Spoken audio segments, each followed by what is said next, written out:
નમસ્કાર, હું પ્રવીણ. ગુજરાતમાં ચોમાસાના અવસરમાં જ ખાડાનો પ્રવેશોત્સવ દર વર્ષે શરૂ થાય છે અને દર વખતે સર્વેમાં ખાડાની ગણતરી પણ વધે છે. ટોલટેક્સ ભરવામાં ગુજરાત અવ્વલ હોય છતાં ગુજરાતીઓના નસીબમાં આટલા ખાડા છે, ફિકર કોને છે? ગયા વર્ષે નેશનલ હાઈવે ઓથોરિટીના આંકડા આવ્યા. નેશનલ હાઈવે પર ટોલટેક્સ ચૂકવવામાં ગુજરાત દેશમાં બીજા ક્રમે છે, યુપી પછી. અને વાહન ચાલકોએ એક વર્ષમાં 4,851 કરોડનો ટોલટેક્સ ચૂકવ્યો. પ્રતિ કલાક 55 લાખની ટોલ વસૂલી છે. પણ આ વસૂલી છે કે લૂંટ છે? ન માત્ર નેશનલ હાઈવે, સ્ટેટ હાઈવે, નાના ગામડાના રસ્તાઓ, ક્યાંક તો ખાંભા ગોઠવીને લોકો પસાર થઈ રહ્યા છે. 4 કરોડના ખર્ચે બનેલું ડાયવર્ઝન પાણીમાં ધોવાઈ જાય છે. 4 કરોડ જિંદગી નીકળી જાય. એક નંબરની કમાણી જો કરવી હોય તો. પણ તમે ગાડીમાં કે ટુ વ્હીલરમાં બેઠા હોય, ધીરે ધીરે તમારા જમ્પરથી માંડી, સસ્પેન્શનથી માંડી અને કમર સુધી જો આંચકા આવે તો એવું ન માનતા તમે મંગળ પર છો. અચૂક માનજો તમે ગુજરાતની ધરતી પર છો. ક્યાંક આ રીતે બાઇક ફસાઈ જાય, 4 લોકો મળીને બાઇકને કાઢવામાં આવે, ટુ વ્હીલર ચાલકને કાઢવામાં આવે. અનુભવજો કે તમે ગુજરાતમાં છો. શહેરના નામ બદલાશે, આ પરિસ્થિતિ નથી બદલાતી. આ મેન્ટેનન્સનો ખર્ચો ચૂકવશે કોણ?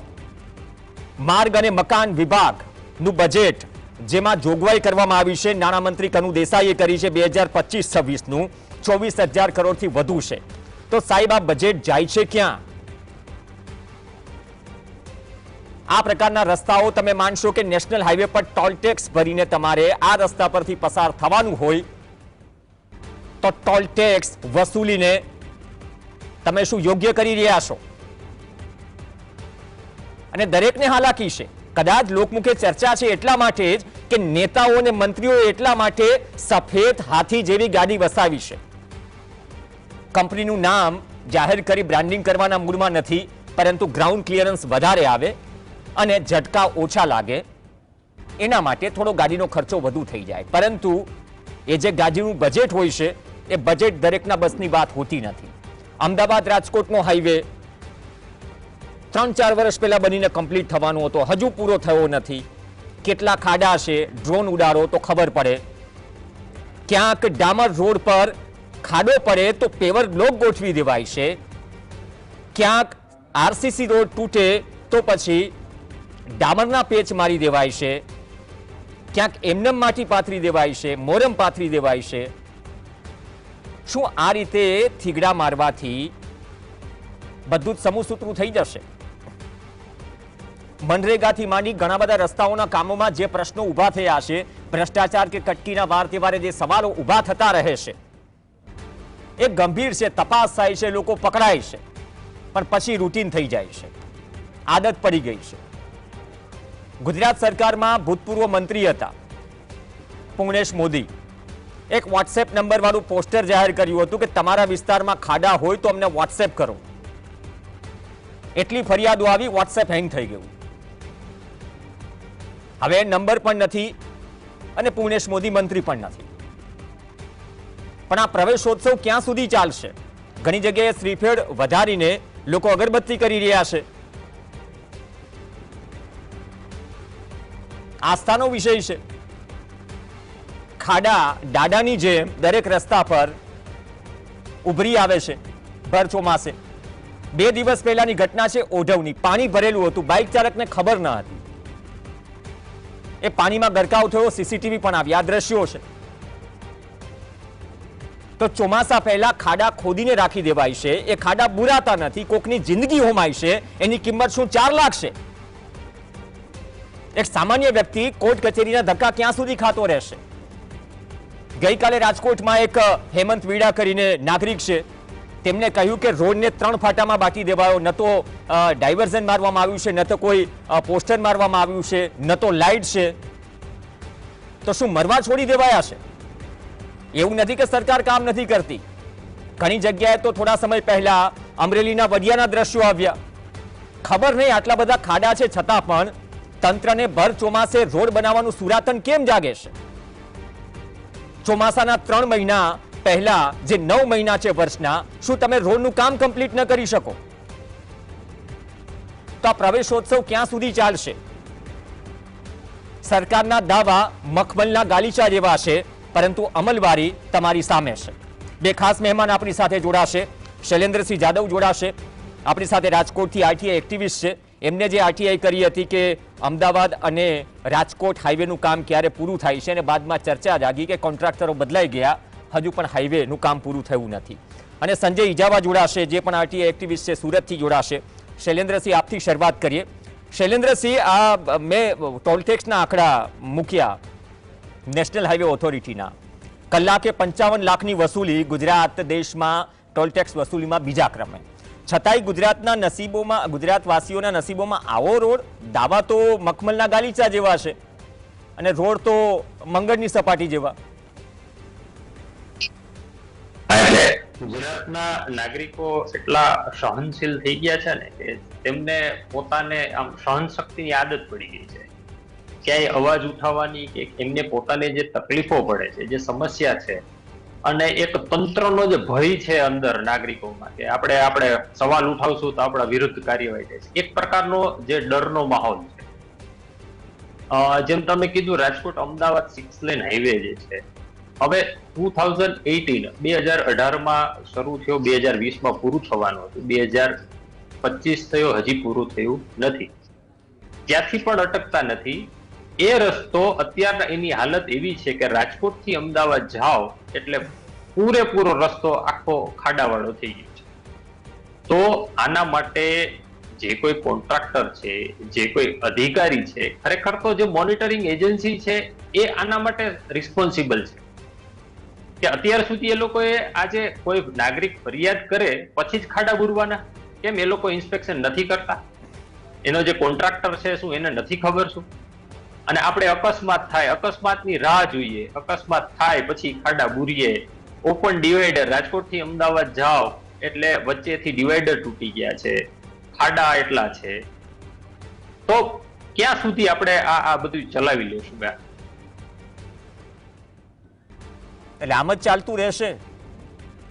હા, એટલે જ્યાં સુધી નાગરિકો સવાલ કરતા નહીં થાય ત્યાં સુધી આ ગુજરાતની સહનશીલ જનતાને આ ભોગ થશે. અત્યારે રાજકોટની હાલત એવી છે કે રાજકોટમાં 5 રસ્તાના નામ આપે કે 5 રસ્તા સારા ખાડા વગરના.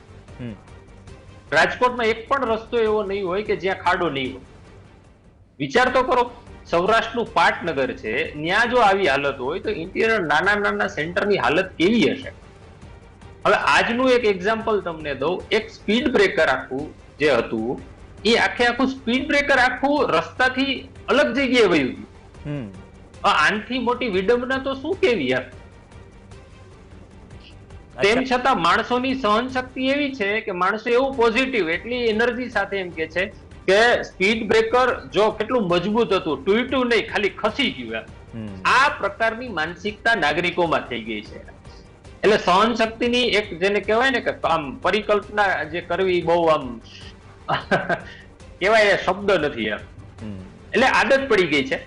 બીજું કે જ્યારે કામ થાય છે, આ જે કોઈ વિકાસના જ આપણે કામ કહીએ છીએ, આપણે વિકાસના જ કાર્યો કહીએ છીએ, કોઈ એમાં વિકાસના કામમાં રોડા નથી નાખતું. આ એક બહુ સર્વવિદિત વાત છે, બરોબર છે?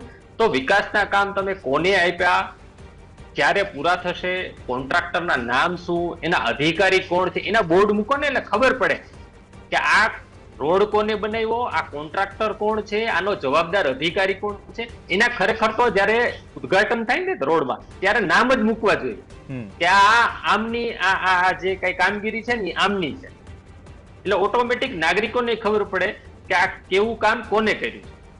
રોડ રસ્તાની પીઆઈએલમાં અમદાવાદના ઘણા બધા આરટીઆઈ એક્ટિવિસ્ટ છે, એ લોકો પીઆઈએલ કરી અને રોડ રસ્તા ટ્રાફિક મુદ્દેના બધું એમાં અમુક આદેશો પણ થયા છે ને આદેશોનું પાલન પણ નથી થતું ઘણી વખત. સંજયભાઈ,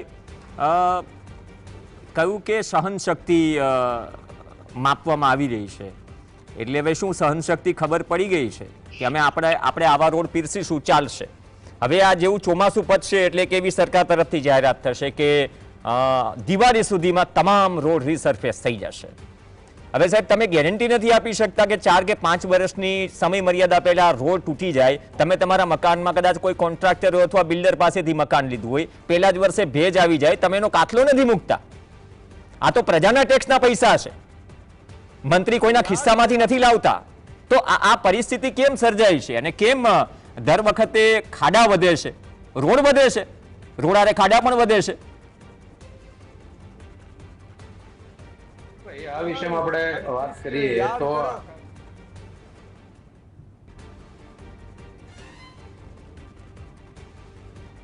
ચલો બીજો પણ ઓડિયો આવે છે, એ જરા આઈટી ડિપાર્ટમેન્ટમાંથી થોડો બંધ કરાવો. સંજયભાઈ 2 જ મિનિટ, તમારો ઓડિયો ક્લિયર તમારા તરફથી ઓકે છે, અહીંયા થોડો ઇસ્યુ છે તો અમે શોર્ટ આઉટ કરી લઈએ. જાડેજા સાહેબ એ જ કહું છું, રોડ વધે છે, રોડ સાથે ખાડા પણ વધે છે, પણ તમે જે વિકાસમાં રોડા નાખવાની વાત કરી, આ રોડ તો કોઈ પ્રાઇવેટ કંપનીના ખર્ચે તો બનતા નથી. ભાવનગરમાં હમણાં એક પૂરો બ્રિજ નહીં પણ એક અડધો બ્રિજ બન્યો, એનું પણ ઉદ્ઘાટન રિબિન કપાઈ ગઈ. આપણે ના જ નથી કહેતા, તમે ઉદ્ઘાટન કરો, તમે જે વિકાસના કામ કરો, અમે કોઈ નાગરિકો તમને આટલા વર્ષોથી તમને સહકાર જ આપે છે અને હજી આપે જ છે, પણ કમસે કમ જે કામ કરો છો કમસે કમ એ સરખી રીતે તો કરો. આ અલ્ટિમેટલી એક ને એક કામ તમે 3 વાર કરો છો, 3 વાર ઉદ્ઘાટન કરો છો, પણ માણસો શું છે ભૂલી જાય છે, ફરી પાછા એની રિધમમાં આવી જાય છે. એટલે આ લોકોને સરકારને ખબર પડી ગઈ છે કે નાગરિકોની યાદ શક્તિ બહુ લિમિટેડ થઈ ગઈ છે, એટલે એક ને એક કામ 3 વાર કરે છે અને ઉદ્ઘાટનમાં આપણે જોડાઈ જાય છે બધા. એટલે એક રૂટીન પ્રોસેસ થઈ ગઈ છે. ખાડા પડે, વિચાર કરો રાજકોટમાં અત્યારે 60% રાજકોટના રસ્તા ખોદાયેલા છે. હવે ચોમાસું ખબર જ છે કે તમને ચોમાસું આવે છે, તો તમે ચોમાસા પછી જે કામ કરો, તમે જેમ કીધું ને કે સુરતમાં એક જણો આ ખાડામાં પડી ગયો, અમદાવાદ આ એક, હા, હવે વિચાર કરો, આ એક નાની વાત નથી, આ બધી જગ્યાએ કોમન છે, પણ લોકો શું છે કે મીડિયામાં કે સમાચારમાં આવે ત્યારે ખ્યાલ આવે, બાકી રોજ નાના મોટા અકસ્માત આ એક રૂટીન પ્રોસેસ થઈ ગઈ છે. કેટલા લોકો ક્યાંય સુધી ફરિયાદ કરશે એમ, અને કોણ સાંભળે? અત્યારે મોટી તકલીફ છે, કામ થતું હોય, માની લ્યો રસ્તાનું કામ થાય તો ત્યાં કમસે કમ બેરીગેટ મૂકવા જોઈએ કે ભાઈ અહીંયા કામ ચાલી રહ્યું છે, અહીંયા કોઈ નો એન્ટ્રી છે, એવા બોર્ડ પણ ક્યાંય ન હોય. હવે એટલી તો કમસે કમ, એટલા માટે જ ગઈકાલે મેં ઉલ્લેખ કર્યો, રાજકોટના એક નાગરિકે વિડીયો બનાવ્યો હતો કે કંઈ કશું છે જ નહીં. પણ સંજયભાઈ, જે શૈલેન્દ્રસિંહ કહી રહ્યા છે, એનસીઆરબીના આંકડા હું ચેક કરતો તો 2023માં 2.5 લાખ લોકોએ માર્ગ અકસ્માતમાં જીવ ગુમાવ્યા. એમાં હેલ્મેટ નહીં, રોડની ડિઝાઇનથી માંડીને બધું જ આવી ગયું, અને આ ખાડાના કારણે પણ અકસ્માત થાય છે, એ પણ એક કારણ છે. એટલે એની કિંમત જે રાહત રૂપે રાશિ જે જાહેર થાય છે એના પૂરતી રહી ગઈ છે. અહીંયા કોઈ પણ મૃત્યુ થાય તો એમનો કિંમત ખાલી ફક્ત સરકારી અંદાજ મુજબ 4 લાખ રૂપિયા છે. એટલે જો કઈ મોટા પાયે કઈક દુર્ઘટના થાય તો 4 લાખ રૂપિયા, નહીતર તો પછી 50,000, 60,000 કે લાખ રૂપિયાની અંદર જ બી પતી જતું હોય છે. તો આ પ્રમાણે જયારે નાગરિકોનું કિંમત નક્કી કરતો સરકાર જ્યાં સુધી આ ગુજરાતમાં છે ત્યાં સુધી આ જ હાલત રહેવાનું છે.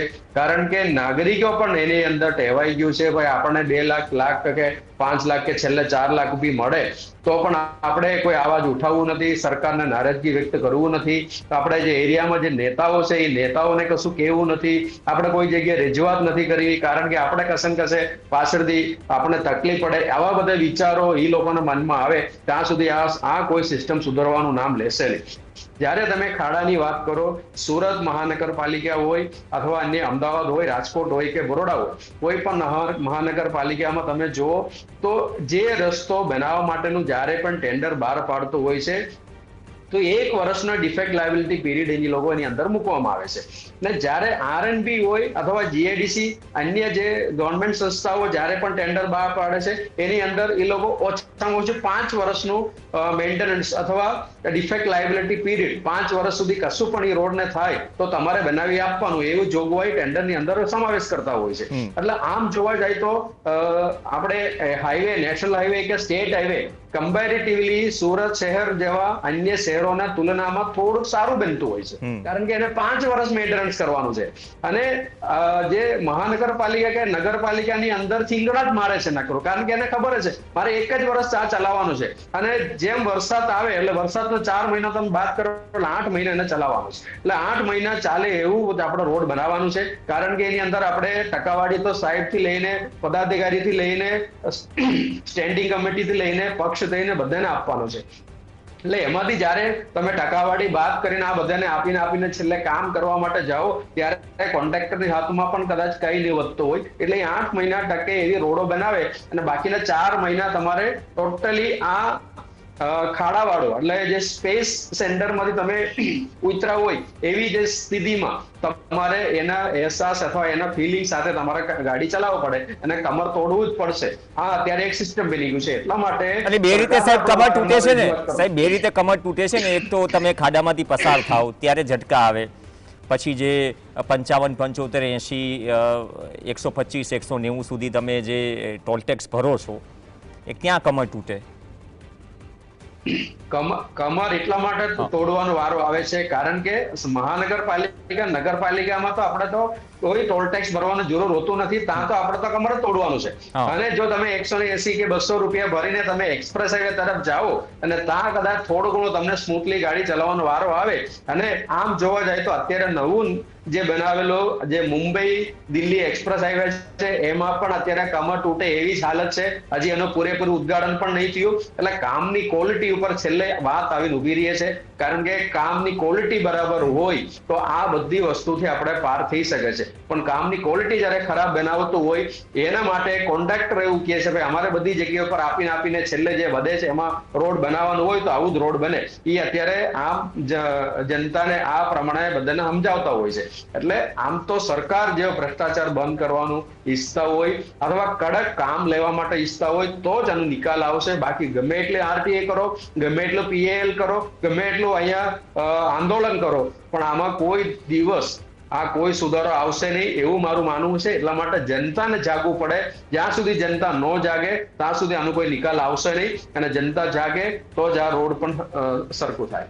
ઓકે શૈલેન્દ્રસિંહ, આમાં ઘણી ચૂંટણી હોય ને તો ગલીએ ગલીએ નેતાઓ ફરતા હોય છે દરેક પક્ષના, અને ઘણી વખત એવું હોય છે કે ઉપરથી આદેશ કરાયો હોય છે પણ નીચે અમુક પ્રક્રિયા એવી હોય છે અથવા એવી સિસ્ટમ હોય છે. આમાં દરેકનો વાંક નથી હોતો, પણ ક્યાંક એક સિસ્ટમમાં એક ચક્કર ઢીલું હોય તો પછી ડામર ઢીલો થતા વાર નથી લાગતી. તો એ પરિસ્થિતિ સર્વે કરાવવા માટે હવે પણ ચોમાસામાં કદાચ ફોજ ઉતારવી જોઈએ જો સરકારી કર્મચારીઓ ઓછા પડતા હોય તો, કારણ કે પાક નુકસાનીના સર્વેમાં તો એ સ્થિતિ છે જ કે ઓન પેપર સર્વે થઈ જાય છે. શું આ રસ્તાઓના સર્વે માટે, કેમ કે સરકાર સુધી સાચું ચિત્ર પહોંચાડવાનું કામ માધ્યમ તરીકે અમારું છે, અથવા તો તમે જે સવાલ કરો છો આરટીઆઈ એક્ટિવિસ્ટ તરીકે અથવા કાર્યકર તરીકે કે તમારા વિસ્તારના કરો છો, અપેક્ષા તમને ધારાસભ્ય સાંસદ પાસે પણ છે, મુખ્યમંત્રી અને સરકાર પાસે પણ છે, અને વિપક્ષ પાસે પણ છે કે એ પણ આ મુદ્દા ઉઠાવે કે નહીં માત્ર રીલ પૂરતું રહી જાય. પ્રવીણભાઈ બિલકુલ સાચી વાત કરી. જેમ ચૂંટણી આવે અને જેમ ફોજ ઉતરી પડે, આમ નથી એમ કે આવા ચૂંટણીનો માહોલ જંગ જામ્યો છે ને એમ કરી અને જેમ નેતાથી માંડીને બધાય, ને ત્યારે આપણે ગુજરાતમાં તો હવે શું છે તંત્ર પણ સાથે છે ચૂંટણીમાં એમ. એટલે હવે ચૂંટણી તંત્ર સાથે ને તંત્રની બધાય સાથે લડતા હોય ચૂંટણી એમ.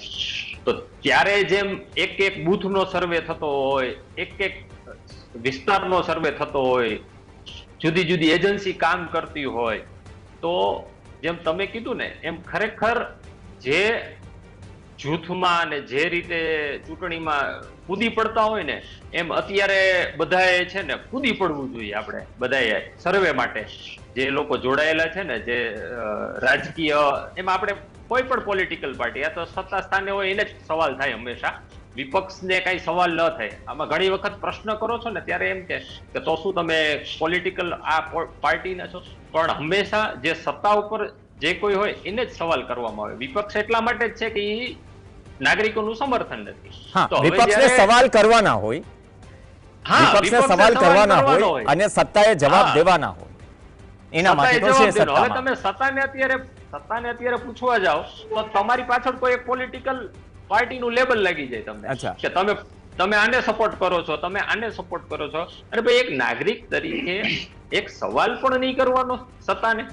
અચ્છા, હવે તમે કોઈ પ્રશ્ન કરો તો કે તમને વિકાસથી વાંધો છે, તમને આ પ્રશ્ન છે, તમે કોઈ ડેવલપમેન્ટના કામમાં તમે સહયોગ નથી આપતા. અરે અમે તો એમ કહી છીએ કે જે વિકાસના કાર્ય થાય છે, નાગરિકોના હિતના કામ થાય છે, એ સારા થાય, સરકારનું સારું થાય, સરકાર મજબૂત બને, એના માટેના અમારા પ્રયાસો હોય. તોય અમે દેશ વિરોધી, રાષ્ટ્ર વિરોધી, વિકાસ વિરોધી એવા એક જાતના એક માહોલમાંથી અમારે પસાર થવું પડતું હોય છે. જ્યારે અમે સવાલ કરતા હોય ત્યારે આવા સવાલો થતા જ હોય.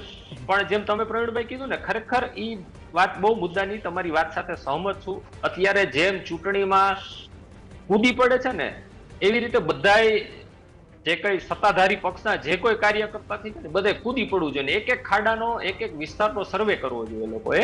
તો ખરેખર નાગરિકોના જે પ્રશ્નો છે ને, એને ખ્યાલ આવે કે ખરેખર ચૂંટણી પૂરતો જ નાગરિકોને ખાલી સમસ્યા નથી હોતી, ચૂંટણી પછી પણ સમસ્યા રહેતી જ હોય છે. એક આજે કોલ આવ્યો, હું ઇજાવા સાહેબને સવાલ કરું એ પહેલા. આમ તો જુનાગઢ જિલ્લો છે, માળિયાહાટીના તાલુકો છે, અને માંગરોળ વિધાનસભાનું એક ગામ છે દાંડેરીથી વાવડી. હવે આ મંજૂર થઈ ગયો છે, વર્ક ઓર્ડર ઇજાવા સાહેબ થઈ ગયો છે. મુખ્યમંત્રી ગ્રામ સડક યોજના હેઠળ 3.10 કિલોમીટરનો રોડ, બધું ક્લિયર થઈ ગયું છે. છતાં ગાંધીનગર આવે એ લોકો, રોડ એન્ડ બિલ્ડિંગના અધિકારીને કોલ કરે, ધારાસભ્યને મળે, ધારાસભ્ય ઘણી વખત ફોન પર જવાબ ન આપે, સાંસદને રજૂઆત કરે, જિલ્લા પ્રમુખને રજૂઆત કરે. 3-4 વર્ષ થઈ ગયા. આ 3 કિલોમીટરનો રોડ સેના વાકે અટક્યો છે. એ બનશે ને કેવો બનશે બીજા નંબરની વાત છે. પણ એક જે સામાન્ય સમસ્યા છે, એકદમ સામાન્ય સમસ્યા, એના માટે કદાચ કોઈ અવાજ પણ ઉઠાવે અથવા તો કાયદાકીય પ્રક્રિયા ફોલો પણ કરે. આટલા ધક્કા ખાધા પછી 3 કિલોમીટરનો રોડ બને, અને કદાચ બનશે તો કેવો બનશે એમાં સવાલ કરશે, ત્યારે કદાચ જે તે નેતાઓએ સમર્થન કર્યું છે, એમ કે છે ભાઈ બની ગયો ને, એટલે ઉપકાર કરી રહ્યા છો તમે. સંજયભાઈ, આ એક પ્રશ્ન કોમન છે, આખા ગુજરાત માટેનો પ્રશ્ન છે. કારણ કે કોઈ પણ જગ્યા ઉપર કોઈ પણ કારણસર જો રસ્તો નહીં બને એમ હોય તો એને કાયદાકીય ગૂંચવણમાં હોય તો કાયદાકીય ગૂંચવણ સુલટાવવા માટેનું, એ સુલઝાવવા માટેનો કોઈ પ્રયત્ન કોઈ કરશે નહીં. કારણ કે એની પાછળ કોણ પડે, એ આખું એ પ્રમાણેનું સ્થિતિ થઈ ગયું છે. અને જે જગ્યા ઉપર કદાચ કબજાના રિલેટેડ પ્રશ્નો હોય તો એની પાછળ બી કોઈ નહીં જાય. એટલે વિકાસ જે કરવાની વાત આવે ત્યારે આવા કોઈ પણ નડતર રૂપ પ્રશ્નો આવે ત્યારે એને છોડી દેવામાં આવે છે. અને જે કોન્ટ્રાક્ટર જે ટેન્ડર બી પાસ કરે છે, મંજૂર બી કરે છે, ટાઈમ લિમિટ બી પૂરું થાય છતાં પણ એને કબજો બી નહીં મળતા હોય રોડ બનાવવા માટે. સાહેબ, જે બ્લેકલિસ્ટ થાય છે કોન્ટ્રાક્ટરો, એક મિનિટ સાહેબ, જે બ્લેકલિસ્ટ થાય છે, જે રીતે દર વખતે ખરીફ સિઝનમાં 4G ના નામે ને જે BT3 ને 4 ને જે કપાસના બિયારણો પેકિંગ બદલીને આવી જાય છે, આજે બીજ બુટલેગરો શબ્દનો ઉપયોગ કરે છે વિપક્ષ, એ જ રીતે શું એજન્સી નામ બદલીને આવી જાય છે? કેમ કે વચ્ચે બ્લેકલિસ્ટ પણ કર્યા હતા, એ પણ એક સવાલ છે. ચોક્કસપણે એજન્સી પણ જૂની દારૂ નવી બોટલમાં આવે એ ટાઈપનું સિસ્ટમ કહેવાય છે. કારણ કે કોન્ટ્રાક્ટર પણ એની અંદર અલગ અલગ કંપનીઓ લઈને અત્યારે કામ કરતા હોય છે. એક કોન્ટ્રાક્ટર પાસે અલગ અલગ 3-4 કંપની હોય, એટલે એ ક્રાઇટેરિયામાં બેસવા માટે તમામ કંપનીઓમાં એ કામો પણ લેતા હોય છે. એટલે એક કંપની બ્લેકલિસ્ટ થાય એટલે એને પડતો મૂકીને અન્ય જગ્યા પર કામ કરે, અને જે નવી કંપની તાત્કાલિક જ એ જગ્યા પર આવીને આખું કામ ટેક ઓવર કરે અને કામ ચાલુ થાય. એવું પરિસ્થિતિ પણ ગુજરાતની અંદર નહીં, આખા ભારતમાં પણ દેખાવામાં આવે છે. અને કેટલાય નીતિન ગડકરી સાહેબ બી કહે છે બ્લેકલિસ્ટ કર્યા, છતાંય જે કઈ કોન્ટ્રાક્ટર આવે છે એ જ કામ થાય છે. એમાં કોઈ સુધારો તો આવતો નથી. એમાં છેલ્લા 10, 11, 12 વર્ષથી અત્યારે આપણે જોઈ રહ્યા છો એ જ કામ થાય છે. પણ મને એક સવાલ છે, જ્યારે તમે કોઈ પણ વ્યક્તિ કે આખા ભારતની અંદર, દુનિયાની અંદર કોઈ પણ વ્યક્તિ એવું ના સાંભળ્યું હોય કે રનવેમાં બહુ ખાડા પડી ગયા એટલે હવે પ્લેન ઉતરતું નથી, એવું તો આપણે કોઈ નહીં સાંભળ્યું હોય. કારણ કે શેના માટે નથી સાંભળતા? કારણ કે એના માટેનું આખું ક્વોલિટી કંટ્રોલનો પ્રોગ્રામ છે. એ ક્વોલિટી કંટ્રોલ મુજબ કામ થાય છે. રનવેમાં કોઈ દી ખાડા પડશે નહીં. ગમે એટલો ધોધમાર વરસાદ પડે તો પણ એ રનવે એવું ને એવું રહેશે, કારણ કે ક્વોલિટીથી કામ થાય છે. એ નાગરિકોને જીવ અને સુરક્ષાને સાથે એ ડાયરેક્ટ સંકળાયેલી વસ્તુ છે. એટલા માટે તો ત્યાં આપણે ક્વોલિટી બનાવી શકીએ છીએ. ઓકે. અને જે જગ્યા પર નેશનલ હાઈવે હોય, સ્ટેટ હાઈવે હોય અથવા મ્યુનિસિપલ કોર્પોરેશન લિમિટના જે કઈ હાઈવે હોય અથવા અન્ય રોડો હોય, એ રોડ પર આપણે ક્વોલિટી મેન્ટેન નથી કરી શકતા. એનું ઉત્તમ ઉદાહરણ છે આ. કારણ કે જ્યારે પણ એક વરસાદ પડે એટલે પૂરે આખું રોડ ધોવાઈ જાય છે અને સ્પેસમાંથી આપણે નીકળવું પડે એવી હાલત આપણે બનાવી દઈએ. એટલે આ ઈચ્છા શક્તિ, આ જે કામ કરાવવા માટેનું જે આ જે દાનત છે એ દાનત નથી. અને મજબૂરન કોન્ટ્રાક્ટરને, અધિકારીઓ અને પદાધિકારીઓને આ કટકી અને જે ટકાવારી આપવું પડે છે. એટલા માટે જ આ રોડનો હાલત આ છે. અને મને ખાતરી છે જો નાગરિકો આની સામે અવાજ ઉઠાવીને જ્યાં સુધી આ રોડ જો સારો ન બને ત્યાં સુધી અમે કોઈને મત આપવા નથી. એવું જો કડક કાંઈ પણ એવી રીતે જો વાતો ઉઠાવે, અવાજ ઉઠાવે તો આવનાર દિવસોમાં આ બધે આ તંત્ર સુધરવાની સંભાવના છે. એના માટે લોકોને જાગવું. ઓકે, સાચી વાત છે. કેમ કે હમણાં થોડા દિવસ પહેલા જ મુખ્યમંત્રી પણ જ્યારે જામનગરમાં હતા એને ટકોર પણ કરી કે ભાઈ કામ એવા કરો કે બીજી વખતે કામ કરવાની જરૂર ન પડે, પણ તમે કામ પણ પાણી ન ફેરવું. આ કોન્ટ્રાક્ટર હોય કે નીચે જે કામ કરતા હોય, મજબૂત ટકોર મુખ્યમંત્રી પણ કરી ચૂક્યા છે. પણ જેવો જાંબુડા અલિયાવાડા રોડનો વિડીયો વાયરલ થયો કે ભાઈ આ પ્રકારની સ્થિતિ છે, 3 કિલોમીટરનો રોડ છોડી દીધો છે, 4 દિવસમાં કપચી પાથરવા માટે લોકો આવી ગયા, તો આ પણ પ્રકારની પરિસ્થિતિ હોય છે. અને આઇકોનિક રોડ બનાવે છે, વંદન આઇકોનિક રોડ બનવા જોઈએ. તો શું આઇકોનિક રોડ જે વિસ્તારમાં બને છે એ વિસ્તારની જનતા વધુ ટેક્સ ચૂકવે છે? એ આઇકોનિક રોડ શું ગુજરાતની અન્ય જનતાના નસીબમાં નથી? પહેલા રોડ તો સારા બનાવીએ, બાકી ખાડા તો છે જ. અને અપેક્ષા રાખીએ કે એ નંબર પણ જાહેર થાય ફરીથી, કેમ કે સરકારને જસ મળશે જ્યારે રોડ સારા હશે. હસતા મોઢે લોકો ટોલ ટેક્સ પણ આપશે જ્યારે રોડ સારા હશે. બાકી તો 4 કરોડનું ડાયવર્ઝન પણ ધોવાય છે. અને બાકી તો ઘણા બધા કિસ્સામાં જાણીએ છીએ કે રસ્તા બન્યા નથી અને પૈસા ચૂકવાઈ ગયા છે. તો આ પણ ચાલી રહ્યું છે. તો ઘણી ગંભીર બાબત છે. પણ દુઃખ સાથે કહેવું પડે કે વરસાદનો અને ચોમાસાનો અવસર આવે તો ખાડાનો પ્રવેશોત્સવ શરૂ થઈ જાય છે. માત્ર વિડીયો અને રીલ પૂરતો ન રહે. અમારો પ્રયાસ હતો કે જે તકલીફ છે પ્રજાની, વિપક્ષને સવાલ કરવાનો હોય, સત્તાએ સાંભળવાનું હોય અને જે સમસ્યાઓ છે એમના સામે મૂકવાની હોય. તો સમસ્યાનું નિરાકરણ આવે, નહીં કે પછી એવું થાય જે કહ્યું કે વિકાસના વિરોધીઓ. કદાચ કોર્પોરેટર બાકડા સોસાયટીમાં નહીં મુકાવે તો ચાલશે, પણ વર્ષમાં 2 વખત કેચપીટ સાફ થાય છે કે નહીં એ કોર્પોરેટર કેટલા જોવા આવે છે એ પણ એક સવાલ છે. બાકી તમે વિકાસના સમર્થક હોય કે વિરોધી હોય, પાણી ભરાયેલું હોય, પાંચા ચડાવીને તમારે પણ શરમાઈને પસાર થવું પડશે. શરમાઈને પસાર થવું એ કરતાં લોકશાહીમાં સવાલ ઉઠાવવો સારો. ધન્યવાદ શૈલેન્દ્રસિંહ અને સંજય ઇજાવા ચર્ચામાં જોડાયા. આ સાથે ચર્ચામાં હાલ બસ આટલું જ. નમસ્કાર.